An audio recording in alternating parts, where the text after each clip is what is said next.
Bonjour à tous et bienvenue sur la chaîne. Je suis content de vous retrouver aujourd'hui dans cette nouvelle vidéo.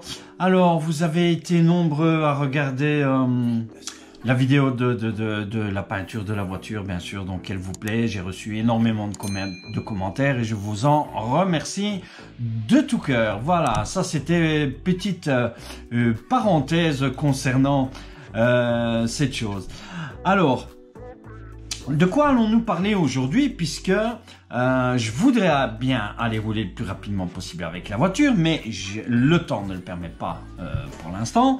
Donc, ce que nous allons faire, nous allons profiter, puisque je ne l'ai pas encore fait et c'est très important avant d'aller rouler, nous allons calibrer notre moteur Fusion, bien sûr, et alors ensuite, après, je vais vous montrer la programmation via la carte et vous expliquer un petit peu toutes ces différentes programmations et les programmations que moi j'ai choisies, bien sûr.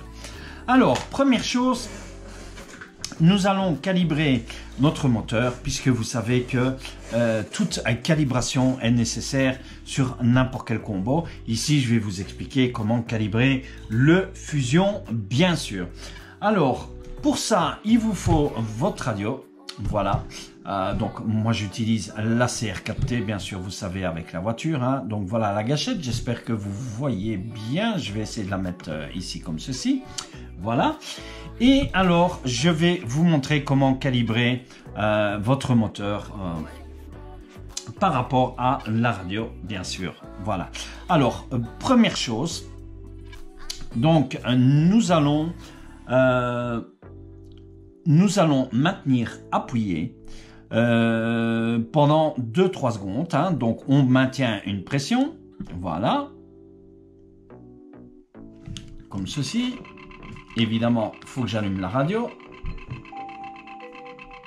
Voilà, donc vous voyez que le moteur demande l'information, bien sûr. Donc ce qu'on fait, vous êtes d'abord sur le neutre. Vous appuyez une fois, voilà. Ensuite, vous appuyez sur vos gaz, vous appuyez une fois. Il fait 1, 2 bip, ok. Et ensuite, les gaz vers, donc votre gâchette vers l'avant, vous rappuyez une fois et on entend 3 bips. Vous relâchez. Et voilà, notre moteur est calibré, pardon. Alors, on soulève la voiture, donc ne faites pas ça au sol, bien sûr, hein. Donc, voilà, marche avant. Et marche arrière. Alors, vous voyez que la marche arrière va doucement, puisque moi, j'ai déjà fait les réglages, bien sûr. Voilà. Une fois que c'est fait, vous éteignez, bien sûr, comme ceci. Voilà, est-ce qu'elle est bien éteinte? Oui, elle est bien éteinte, parce qu'avec la clarté, je vois pas trop fort la lumière. Voilà, donc elle est éteinte. Vous fermez votre radio, bien sûr, après, quand c'est fini, hein. Voilà, alors, une fois que ça c'est fait, nous allons passer à la programmation et je vais vous expliquer les différents programmes de la carte. Alors, pour ce, donc, vous connectez votre câble sur votre carte. Donc, vous pouvez utiliser n'importe quelle autre carte Hobbywing. Bien sûr, ça fonctionne aussi parfaitement avec le Fusion, mais vous recevez la carte ici avec, de toute façon. Donc, vous prenez votre câble, côté blanc, côté droit, bien sûr, comme ceci. Voilà. Ensuite, vous retirez votre petit caoutchouc qui se trouve sur votre poussoir et on va venir connecter notre câble. Alors, il faut que je voie le trou, bien sûr, voilà. Et ensuite, vous allumez, voilà. Donc, regardez le côté blanc qui se trouve, voilà, je vais vous mettre, voilà, comme ça, parce que j'ai la voiture à l'envers de moi, donc ce qui n'est pas évident. Donc, côté, voilà, hein, vous voyez côté gauche, donc extérieur de la voiture, le câble blanc. De toute façon, il faut que ça s'allume. Voilà, si ça ne s'allume pas, c'est que vous n'avez pas la bonne connexion, bien sûr. Hein. Voilà. Alors, donc, nous avons les programmes. Moi, j'ai déjà programmé. Donc, nous avons ici toutes les différentes programmations. Donc, on a jusqu'à 9 programmations dans la carte, bien sûr. Hein, voilà. Donc, vous connaissez le système, bien sûr, item pour le numéro de programmation. Voilà. Valeur, vous changez la valeur, bien sûr. Et alors, OK, vous confirmez et reset, vous remettez à 0, bien sûr. Alors, on va d'abord se mettre sur le programme 1. Alors, programme 1, vous voyez que moi, je l'ai laissé sur 1, 1. Voilà. Alors, qu'est-ce que c'est que le 1? Le 1, c'est l'accélérateur, en fait. C'est votre FOC. Hein? Donc, l'accélérateur qui est le FOC. Vous avez deux valeurs possibles. Donc, c'est-à-dire, première valeur, vous l'activez. Deuxième valeur, vous le désactivez. Donc, nous, on va mettre la valeur 1 par défaut. Et on confirme OK. Voilà. Alors, deuxième programme. Le deuxième programme, c'est en fait vos lipos utilisés. Donc, vous avez trois valeurs ici, dans ce programme. Nous avons trois valeurs. Vous voyez que moi, je l'ai mis sur le 2.1, que je confirme. Pourquoi? Alors, les trois valeurs sont la première valeur, c'est-à-dire le numéro 1, vous mettez votre moteur sur automatique, ce qui me semble raisonnable. Comme ça, si vous voulez rouler en 2S ou en 3S, le moteur fait la relation automatiquement de votre lipo. Voilà. Maintenant, si vous préférez rouler en 2S, vous le mettez sur la valeur 2. Si vous préférez rouler en 3S, vous mettez sur la valeur 3, vous confirmez. Moi, je règle sur la valeur 1 qui prenne automatiquement la recherche de la lipo. Voilà, simple jusque maintenant. Alors, programme 3. Moi, je l'ai mis sur 3. Donc, qu'est-ce que c'est que le 3? C'est en fait tout simplement votre cut-off. Donc, c'est la programmation de la coupure de votre lipo, donc du niveau des cellules de votre lipo, au niveau de la tension, pour la sécurité de vos cellules en fait. Voilà, moi je l'ai mis sur la valeur 3. Et vous voyez que la valeur 3, c'est la valeur intermédiaire. C'est-à-dire que ça correspond à 3,2 volts, qui est une tension de 3,2 volts, qui, il me semble, est un bon rapport à ce niveau-là, au niveau des cellules. Donc, moi, je le laisse sur 3 et je le confirme. Voilà. Alors, ensuite, quatrième. Alors, le 4, c'est l'ESC. Donc, l'ESC, c'est le programme qui va nous servir pour l'ESC, pour la protection thermique.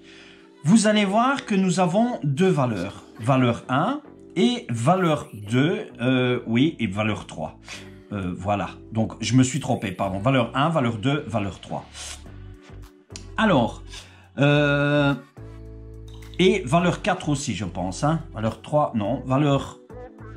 Non, 2, 3, pardon, voilà. 1, 2, 3. Je lis en même temps sur la carte. C'est tellement écrit petit que, voilà. Donc, 3 valeurs pour le 4. Donc, le SE, c'est la protection thermique de votre moteur. Alors, moi, je l'ai laissé sur 4.1. C'est-à-dire que votre première valeur, vous avez votre moteur se coupe lorsque vous dépassez les 105 degrés Celsius ou 221 degrés Fahrenheit. Si vous mettez la valeur 2, votre moteur aura une coupure à 125 degrés Celsius, c'est-à-dire 257 degrés Fahrenheit. Et la valeur 3, vous désactivez cette coupure tout simplement.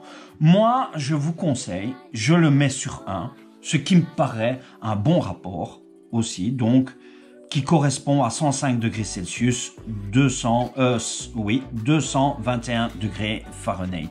Voilà, je vais le laisser comme ça pour l'instant et on verra bien par après. De toute façon, c'est un moteur qui, je pense, qui va pas chauffer énormément. Si ça chauffe de trop, je mettrai la coupure, bien sûr, beaucoup plus haut. Alors, on va passer à notre programme 5 et c'est là que ça va devenir intéressant pour tous ceux qui ne savent pas. Le programme 5, en fait, c'est l'inversion, donc c'est la rotation du moteur. Vous allez voir, lorsque vous allez connecter votre fusion à votre radio pour la première fois, vous allez avoir le sens de rotation dans le sens inverse des aiguilles d'une montre. Donc, ce que vous allez devoir faire, vous allez devoir prendre votre radio et vous allez inverser le moteur. Vous pouvez le faire et le laisser comme ça sur votre radio. Mais moi, je vous déconseille quand même de le faire sur votre radio, puisque vous avez la fonction directement sur votre programme. Et vous allez voir ici que nous avons, en fait, sur le 5, nous avons deux valeurs. Première valeur, deuxième valeur. Moi, il est mis sur la valeur 2 par défaut. Pourquoi? Parce que votre programme 5, la valeur 1, c'est le sens de rotation de votre moteur qui va dans le sens inverse des aiguilles d'une montre. Si vous le mettez sur la valeur 2, c'est le clockwise qu'on appelle ça, il va alors aller dans le sens des aiguilles d'une montre. Donc nous, c'est ce qui nous intéresse, c'est qu'il aille dans le sens des aiguilles d'une montre. Donc nous l'avons mis sur la valeur 2, bien sûr. Voilà, j'espère que vous avez bien compris ce sens de rotation. Alors, on va passer au 6. Voilà, qu'est-ce que c'est que le 6? Le 6, c'est le bec en fait. C'est pour le voltage de votre cerveau. Ça, je vous conseille d'aller voir la notice de vos cerveaux et voir combien de voltage supporte votre cerveau. Moi, en l'occurrence, le mien que j'ai placé, donc c'est un SRT. Le mien supporte donc 6 volts, c'est pour la tension en fait de votre cerveau. 6 volts. Si vous mettez sur la valeur 2, vous montez à 7,4 volts. En général, c'est plus pour les mini-cerveaux que vous mettez 7,4 volts. Donc moi, je mets la valeur 1. Je garde 6 volts pour moi, qui est raisonnable pour la programmation de ma voiture, puisque j'ai un cerveau 6 volts qui ne me permet pas d'aller jusqu'à 7,4 volts celui-là. Enfin, il le permet peut-être, mais par sécurité, moi, je mets quand même 6,4, ce qui est la valeur la plus utilisée, je pense, à ce niveau-là. Et vous avez vu la réaction de la voiture. Alors, le 7, c'est la force de freinage. Donc, c'est le maximum de force de freinage, c'est la force de votre frein. Donc, moi, je le mets sur le 9. Voilà, le 9. Le 9 qui est le level 9 pour l'instant. Je pense que on va le laisser comme ça pour le moment. Et s'il faut, on le changera par après. Donc, plus vous augmentez le level, plus vous allez avoir de frein. Plus vous diminuez le level, moins vous allez avoir de frein, tout simplement. Voilà. Alors, donc, je confirme le 9. Et nous allons passer au 8, qui est le drag brake freight. Et ça, c'est la force de traîner du frein. Donc, lorsque vous êtes en descente ou etc., c'est le moment où vous allez traîner le frein, en fait, la réaction de votre frein. Donc, moi, pour avoir une force moyenne, je vais le mettre à 8,4, voilà, le 4 qui correspond au level 4, voilà, tout simplement. Et par après, s'il faut changer, vous savez toujours le changer. Donc, comme je vous dis, plus vous êtes sur un level bas, plus votre traînée est basse, plus vous êtes sur un level haut, plus votre traînée est haut, bien sûr. Alors, notre dernier programme qui est le programme 9, qui est tout simplement le maximum reverse force. Donc c'est maximum reverse force, c'est la force maximum du sens inverse du moteur que vous allez donner lorsque vous allez accélérer, vous freinez, vous passez sur la marche arrière. C'est le pourcentage du sens inverse de rotation du moteur en fait que vous allez régler. Moi, je vais le mettre sur 9,2. Donc, vous avez valeur 1 qui correspond à 25%, valeur 2 qui correspond à 50%, valeur 3, 75%, valeur 4, 100%. Je sais que de nombreux d'entre vous, je pense qu'utilisent en général soit le 75% ou le 100%. Alors, moi, je vais mettre sur la valeur 2, qui est de 50%. On va voir comment la voiture va réagir à ce niveau-là, parce que je n'ai pas encore fait de test, bien sûr. Je testerai toutes ces valeurs sur les terrains et je vous referai une petite vidéo avec les meilleures valeurs que j'aurai testées et en fonction de ce que le moteur aura la réaction suivant les différentes programmations qu'on aura fait sur le terrain, bien sûr. Voilà, donc nous avons fait le tour un petit peu de la programmation. Donc lorsque vous avez fini, vous retirez tout simplement votre prise. Voilà, vous éteignez, vous remettez votre le cache, le cache caoutchouc qui se trouve ici. Alors si c'est pas dans un sens, c'est dans l'autre sens. Bien sûr, voilà, comme ceci. Et votre voiture est programmée. Donc, ce qu'on va faire, moi, je rallume la radio. Voilà. Je rallume la radio. Et alors, je vais vous montrer. On allume la voiture. Voilà, comme ceci. Et alors, voilà. Donc, on a vraiment notre sens avant. Et vous voyez l'arrière que j'ai réglé. Vous voyez la traînée arrière. Et je suis au maximum. Voilà, donc je suis en lenteur de traîner sur l'arrière pour ne pas que ma voiture aille trop vite en fait au niveau de l'arrière. Voilà au niveau de la programmation. Voilà pour cette petite vidéo. Alors, j'espère que ça vous a plu sur cette programmation du moteur. Donc, comment programmer notre Fusion 1800 kV, bien sûr. Voilà. Alors, j'ai hâte d'aller sur le terrain, bien sûr. Cette petite vidéo est terminée. Si vous avez aimé cette vidéo, laissez-moi un joli like, bien sûr. Et n'oubliez pas de vous abonner à la chaîne si vous n'êtes pas encore abonné. Je vous laisse ici, je vous dis bye, à plus et à la prochaine vidéo et j'espère que ça sera le test de notre voiture. Bye bye à tous, portez-vous bien.